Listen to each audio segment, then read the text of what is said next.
Voilà. Bonjour à tous. Donc, mon nom est Julie Libert. Je suis la personne responsable des mobilités pour tous les étudiants d'échange qui veulent partir à l'étranger pour l'école de sciences politiques PSAD. Je vais vous montrer maintenant, sur le site, on a une page qui reprend toutes les informations importantes si tu veux partir à l'étranger. Et on va revoir ensemble tous les points. Comme ça, si jamais tu as des questions après, tu peux me contacter par mail. Mais normalement, la plupart des informations se trouvent sur le site.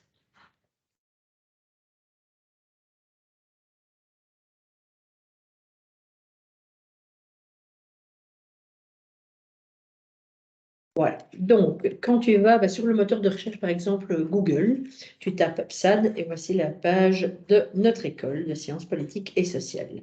Tu as l'onglet ici international. Donc, si tu cliques sur l'onglet, tu prends les échanges à Louvain-la-Neuve, étudiants sortants, donc outgoing. Et là, tu as vraiment toute la page qui va reprendre toutes les informations nécessaires. Il est réparti en plusieurs postes. Donc, il y a d'abord, je m'informe. Donc, ça, c'est ce qu'on va faire aujourd'hui. Je postule. Je vais vous expliquer aussi comment est-ce qu'il faut faire pour postuler. Ensuite, après la sélection, il y aura je prépare mon départ. Ça, ce sera une autre séance d'information qui sera donnée au mois de mars pendant mon séjour. Et ensuite, un onglet qui s'appelle et après. Alors, je m'informe. Pourquoi faire un échange? Alors, faire un échange, c'est super intéressant, que ce soit pour découvrir la culture d'un autre pays, pour voir comme les autres universités, rencontrer d'autres étudiants, voir différentes manières dont les cours sont donnés et des sujets de cours qui sont différents aussi. Donc, qui peut partir? Alors, partir à l'étranger, ça s'adresse aux étudiants qui sont actuellement en bac, ou les étudiants qui sont en Master 1 et qui souhaiteraient partir en Master 2, que tu sois étudiant de l'UCL ou alors étudiant d'une autre université. Quand partir? Alors, quand partir, ça va dépendre un petit peu des différents masters. Parce que quand on réfléchit son programme à long terme, donc on demande toujours pour les masters 120 de réfléchir son programme sur 2 ans, eh bien, on va faire par quadrille, on va voir un petit peu la liste des cours et on va voir si ça se met de partir à ce moment-là ou pas. Donc, en administration publique, tu as le choix de partir donc, en finalement tous les quadrimestres. Donc, soit en Master 1, le quadri 1, le quadri 2, ou en Master 2, le quadri 3 ou le 4. Alors, le 4, il est mis entre parenthèses parce que il n'est pas interdit, mais on va le déconseiller parce que le dernier quadrimestre, c'est souvent à ce moment-là que les étudiants travaillent sur leur mémoire, éventuellement font leur stage. Donc voilà, c'est pas conciliable. C'est pas interdit et on a des étudiants qui vont partir à l'étranger tout en faisant leur mémoire, mais c'est moins conseillé. En anthropologie, eh bien, on va dire voilà, tu veux partir au deuxième quadri, au troisième. Le quatrième est effectivement de nouveau proposé, si jamais, mais moins conseillé.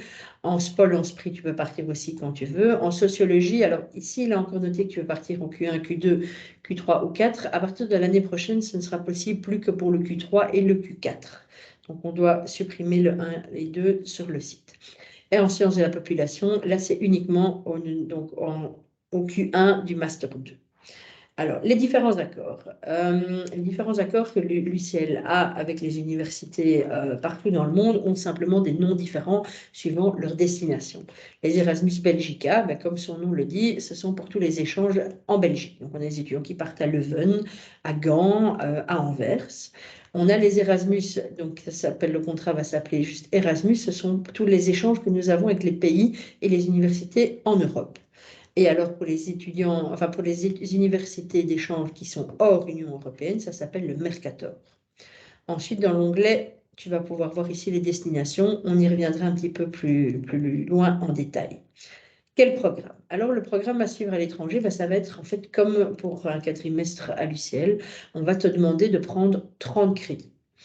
C'est un conseil, ce n'est pas une obligation. Si maintenant tu veux prendre 32 crédits parce qu'il y a un cours très intéressant qui est proposé dans ton université d'accueil et que tu n'arrives pas à faire un choix et que tu dis non, moi je veux absolument, c'est vraiment tous ces cours-là que je veux prendre, il n'y a pas de problème. Tu peux dépasser un petit peu de 30 crédits. Comme à l'inverse, tu peux aller un petit peu moins aussi, tu peux prendre 28 crédits si jamais voilà, la charge de chaque cours est différente aussi suivant le pays dans lequel tu vas aller. Donc voilà, donc c'est important de bien réfléchir en sachant qu'il faut 120 crédits à la fin de tes 2 années de master. Ça, c'est pas parce que tu es parti à l'étranger qu'on pourra accepter de te donner ton master avec seulement 116 crédits ou même 118. Non, il faut les 120 crédits. Donc, si jamais tu prends que 28 crédits à l'étranger, le quadrimestre suivant ou avant à l'UCL, tu devras prendre du coup 32 crédits pour combler les crédits que tu n'auras pas pris. Ensuite, la bourse. Alors ici, il y a toutes les informations sur la bourse. Donc, si tu cliques sur financement, ici, tu arrives sur une autre page avec les détails, informations sur les bourses. Et là, tu peux voir les informations sur les critères d'éligibilité, les montants de la bourse, comment se passe la demande de bourse et l'activation OLS et l'octroi et les paiements de la bourse. Donc, tout est repris sur cette page-là. Ce n'est pas nous qui gérons la partie bourse, donc c'est Adri qui s'en occupe, mais on peut servir de lien entre vous deux. Voilà. Ensuite, situation de Covid, voilà, pour le moment, on n'est pas concerné, espérons qu'on ne le soit plus. Voilà, mais il reste un petit onglet Covid. Ensuite, où partir? Alors ça, c'est la page peut-être la plus intéressante parce que c'est là que sont repris toutes les destinations qui sont proposées par notre faculté, donc par PSAD. Il faut savoir que les destinations vont être différentes suivant la faculté parce que ce sont des accords que nous avons établis avec chaque fois des universités partenaires qui ne sont peut-être pas les mêmes que pour les étudiants en droit ou les étudiants de la LSE. Il faut bien faire attention qu'on est justement dans une année où on est dans les renouvellements. Donc, il est possible que certaines universités qui sont dans la liste maintenant, on ne renouvelle pas l'accord pour une raison X ou Y. Si jamais c'est le cas et que entre-temps, tu as déjà rendu ton dossier, ton formulaire de demande pour partir et que l'université que tu avais mis dans un des 3 choix n'est plus proposée, je reviendrai vers toi pour te proposer de mettre une autre université à la place. OK? Donc, quand on regarde sur la page, on va voir le pays dans lequel se trouve l'université, le nom de l'université, le code du partenaire. Alors, le code du partenaire, il est très important parce qu'il est possible qu'il y a parfois plusieurs universités dans une même ville. Par exemple, à Barcelone, on a Barcelone 1, Barcelone 2. Mais nous, c'est important de savoir pour quelle université exactement tu vas postuler. Donc voilà, donc dans ton formulaire, il faut bien noter le code du partenaire. Si tu cliques ici sur l'université, donc tu vas voir qu'en fait, il y a chaque fois un lien. Si tu cliques sur le lien, tu vas avoir la page de l'université. Voilà, ça c'est très important d'aller voir sur la page et d'aller voir un petit peu les cours qui sont proposés, comment fonctionne l'université. Il y aura toutes les informations par rapport au logement, comment ça se passe pour les étudiants internationaux et tout ça. Donc avant de faire ton choix de l'université, on va te demander de bien réfléchir à ta destination pour ne pas aller, tu ne vas pas choisir une destination en disant « Oh, je voulais aller en Espagne parce qu'il fait beau et qu'on fait la fête ». Machin et tout. Non, l'Espagne, voilà, ce sera très bien pour des vacances. Mais ici, on est quand même dans un projet, dans un projet de cours, de master. Donc, on va demander à l'étudiant de choisir une université pour le projet qu'il y a derrière l'université, pour les cours qui y sont proposés. C'est important que vous sachiez exactement qu'est-ce qu'il va vous être proposé. Parce que si moi, après, je vous réponds en marque, je vous dis, voilà, Nicolas, tu vas partir à Beyrouth, et puis après, un mois après, tu vas aller regarder, et tu vas me dire, mais en fait, Julie, il n'y a aucun cours à Beyrouth qui m'intéresse. Non, ça ne peut pas arriver. La liste des cours, ça doit être réfléchi avant de définir l'université dans laquelle ou le pays dans lequel tu pars. Donc ça, c'est vraiment très important, c'est de choisir une université pour les cours qui y sont donnés, en sachant que chaque université a une vie estudiantine et qu'il y a moyen de rencontrer des gens. Il y a le côté international, il est partout, il est quelle que soit la destination, le projet sera de toute façon hyper intéressant pour les étudiants. Voilà, donc ça, c'est en cliquant sur le partenaire. Ensuite, il y a les colonnes ici qui reprennent nos différents masters. Et suivant le master dans lequel tu te trouves ou tu te trouveras l'année prochaine, eh bien, tu peux cliquer, voilà, donc au Liban, ah ben moi je suis en administration publique, ah ben je ne peux pas partir au Liban. Et donc je regarde toutes les universités, ah ben je peux partir en Allemagne, je peux aller à Leuven, je peux aller en Estonie, en Finlande, et voilà, donc il faut regarder. Et puis, il y a aussi la partie remarque. Alors, cette partie remarque, elle va être updatée régulièrement parce que c'est une nouvelle disposition qu'on est en train de faire sur le site. Et donc, c'est là qu'on a mis des informations qu'on estime importantes pour l'étudiant. Par exemple, à Taïwan, Taïwan va demander que l'étudiant ait le TOEFL ou le IELTS. Donc, c'est un examen payant. Donc, il faut savoir, c'est pas financé par la bourse, l'université ne le paye pas, donc c'est à la charge de l'étudiant. Mais il va devoir donner les résultats avec, évidemment, chaque université qui demande le TOEFL, mais aussi la note minimum qu'il faut avoir. Donc, toutes ces informations-là, elles sont reprises dans les remarques, mais si tu veux plus de détails, tu peux évidemment me contacter pour savoir exactement comment ça se passe. Il y a des informations aussi parfois simplement de langue. S'il est mis allemand B2, ça veut dire que il faut avoir un certain niveau en allemand, mais il ne faut pas un examen, une lettre de l'UCL d'un professeur d'allemand ou quoi peut suffire pour la candidature. Il y a aussi, je vais redescendre un petit peu, voilà, par exemple, aussi des informations qui sont importantes. Rotterdam ne va accepter que des étudiants au Q1. Donc, si jamais tu voulais partir au Q2, Rotterdam, ce ne sera pas possible parce que c'est un desiderata de chaque. Pour McGill, eh bien, là, nous n'avons qu'une seule place pour tout l'UCL. Du coup, cette place tourne de faculté et pour l'année prochaine, ce n'est pas PSAT qui l'aura.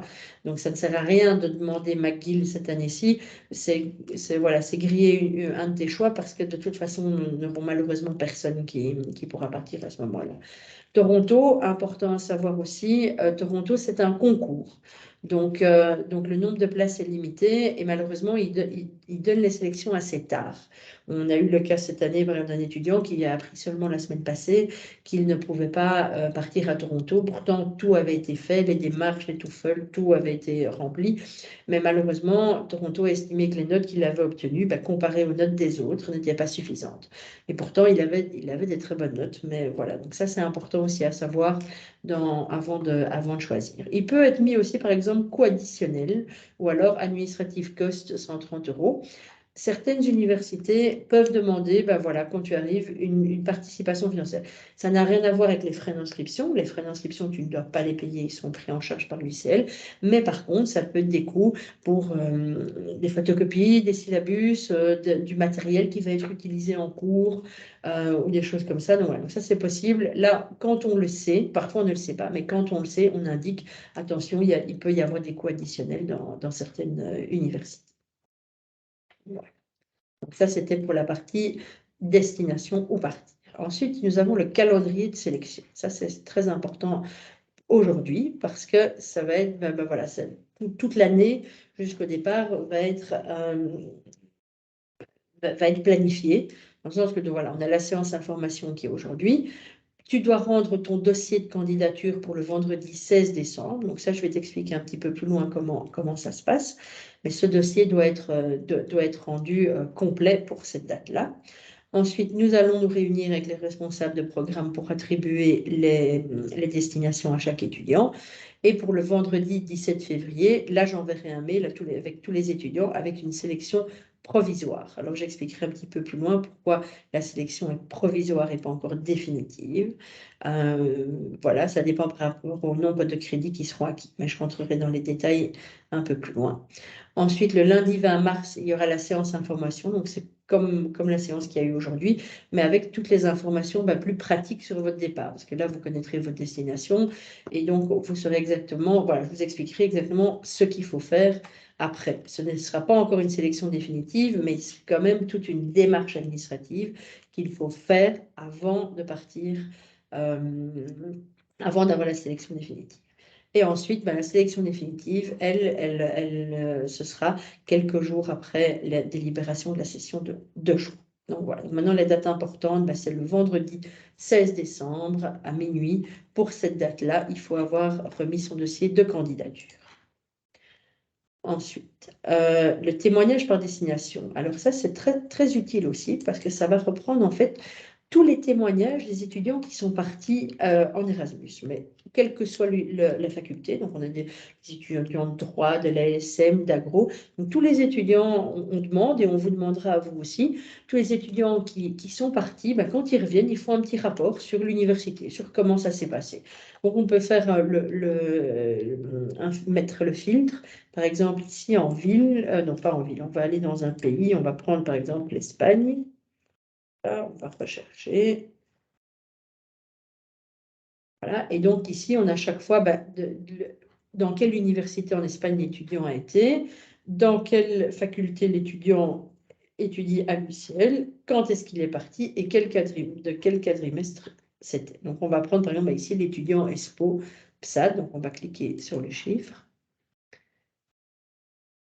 Et on va obtenir le rapport. Donc là, on voit que l'étudiant est parti de l'Université de Grenade pour suivre des cours au deuxième quadrimestre de l'année passée, que c'est un étudiant de sociologie. Donc, il va expliquer, voilà. Donc là, il va y avoir plusieurs critères qui vont être notés par l'étudiant, que ce soit par rapport à l'organisation de son séjour de mobilité, donc avant son départ. Ensuite, on va demander aussi, ben voilà, le niveau académique de l'université. Ben là, par exemple, celui-ci n'a pas répondu. Parce qu'il répond évalué de votre université d'accueil en référence à l'UCL, ben, méthode pédagogique, voilà, il dit que c'est moins bien qu'à l'UCL. Et donc, il va faire ça pour tous les cours. Il va noter aussi ben, les cours qu'il a suivis. Donc, quand vous allez devoir remettre votre dossier de candidature, nous, on va vous demander de remettre 3 destinations au choix. Mais ces destinations, on ne va pas juste vous demander de mettre le nom de l'université. On va vous demander d'accompagner ce dossier d'une lettre de motivation de 1 et de 2, pour voir que vous avez, enfin, pour que nous puissions bien juger, vous avez déjà été voir le site de l'école, que vous êtes renseigné sur les cours qui sont donnés, on va vous dire, bah, tiens, voilà, si moi je pars en Espagne, je voudrais suivre le cours de Politicas Publica, par exemple. Ouais, donc, ce n'est pas définitif, ce n'est pas du tout les cours que vous serez obligé de prendre, c'est juste pour avoir une idée pour que nous puissions voir, bah tiens, effectivement, l'étudiant s'est bien renseigné, a regardé les cours et a vu ce qui était proposé. Voilà. Et donc, pour faire ce choix de cours, bah, c'est intéressant aussi d'aller voir ce que les étudiants précédents ont pensé de ces cours-là. Maintenant, tous les cours ne sont pas repris, mais maintenant, ça fait quelques années que le feedback est demandé, donc on commence à y avoir une bonne. Donc voilà, donc l'étudiant va juger. Il va y avoir aussi les coûts de la mobilité pour avoir une impression. Maintenant, ce n'est pas exhaustif, c'est simplement cet étudiant-là, par exemple, son logement universitaire lui coûtait 330 € par mois. Est-ce qu'il a dû payer des frais en plus, oui ou non? Ici, il n'a pas donné de notation pour la vie universitaire, la vie sociale, mais il va donner une note globale. Voilà. Donc ça, c'est intéressant à lire. Il y a ça pour toutes les destinations, pour toutes les universités, et ça peut aider à faire son choix aussi.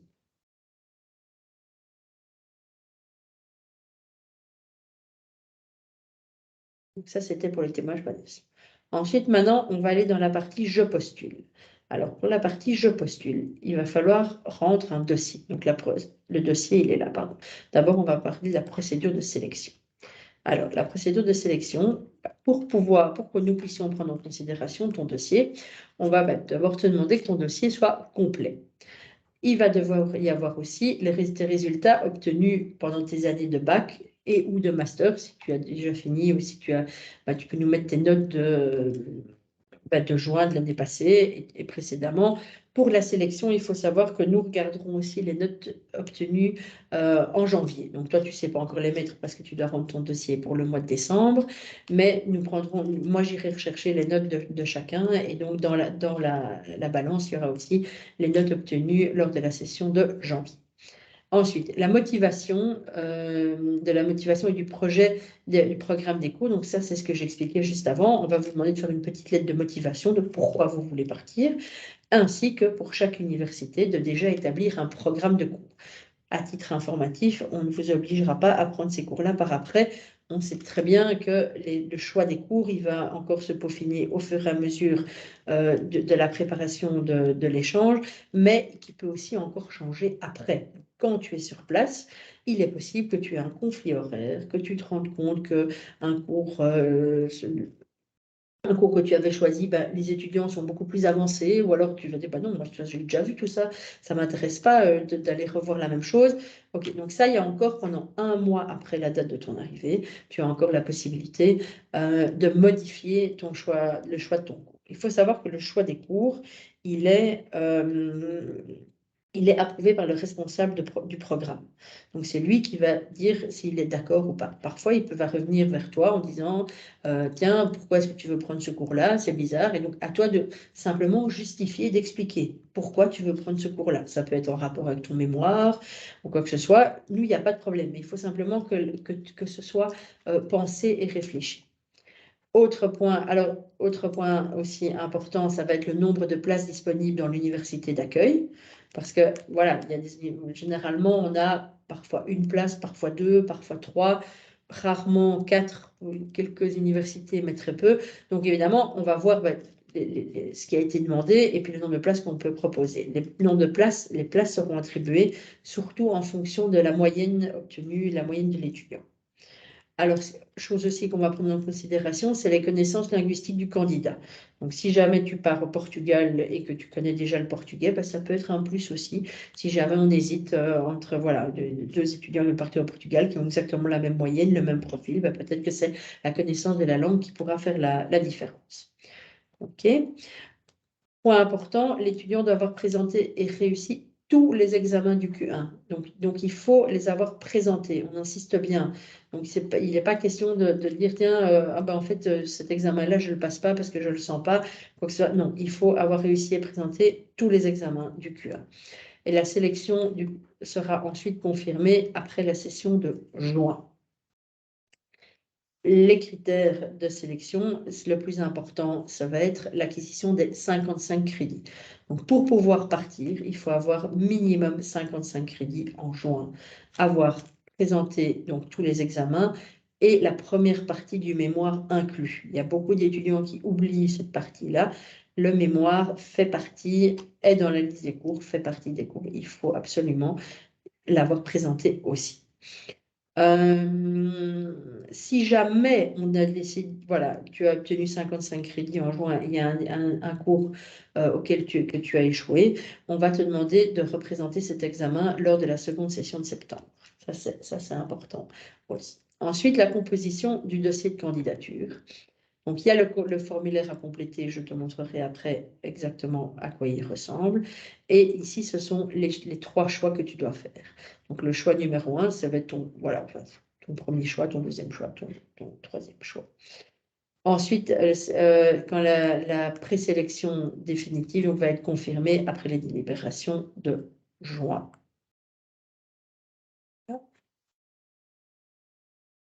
Ensuite, le dossier de candidature. Donc là, je peux seulement te montrer la première page parce qu'après, il faut avoir complété.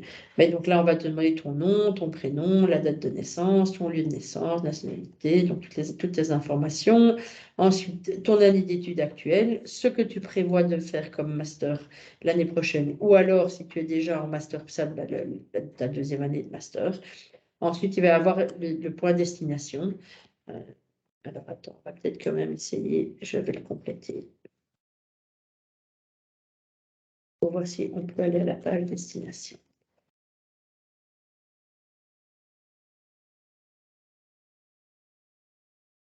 Mettre. On va dire que je viens d'une autre université. On va mettre de l'UCL. On va mettre bac, donc je suis en gestion et l'année prochaine, je voudrais m'inscrire en basse prix. Voilà, ici, on va mettre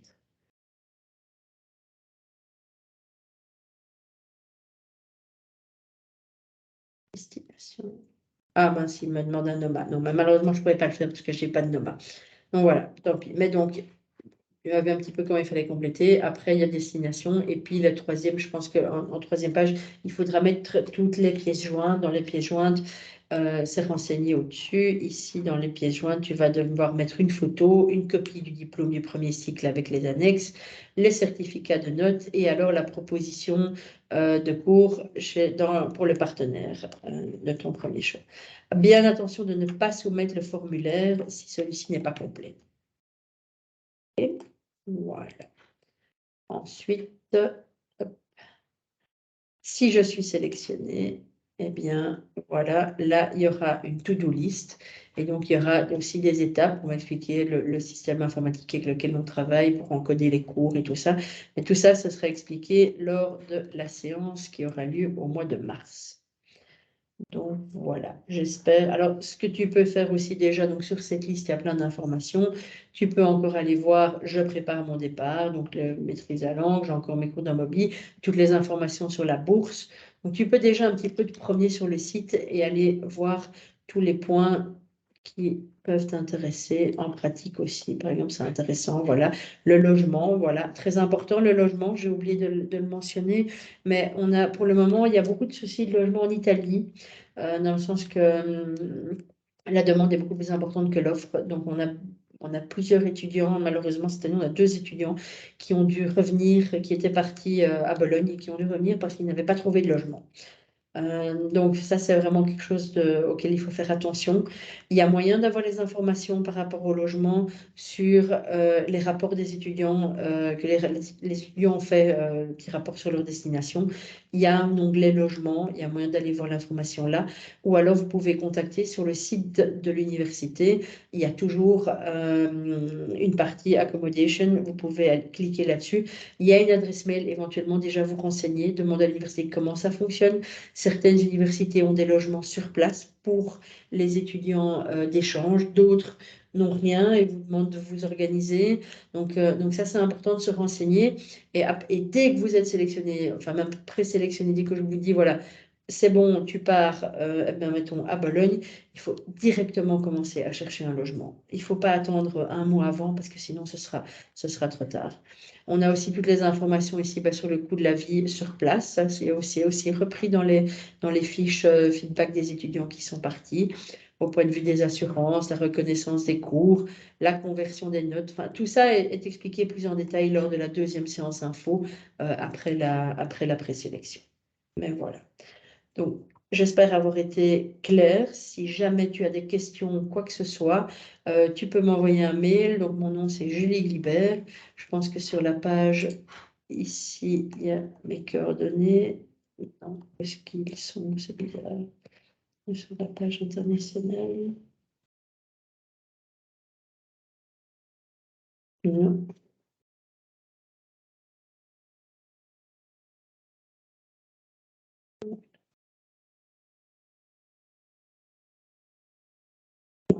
Ici. Je sais que mon nom, mes coordonnées apparaissent, mais on va essayer de les rajouter pour que ce soit plus clair. Ok, voilà. Mais donc, n'hésite pas si tu as des questions. Le plus important maintenant, il faut retenir, c'est la date du 16 décembre, date pour laquelle le dossier doit être complété. Voilà, merci beaucoup et au revoir.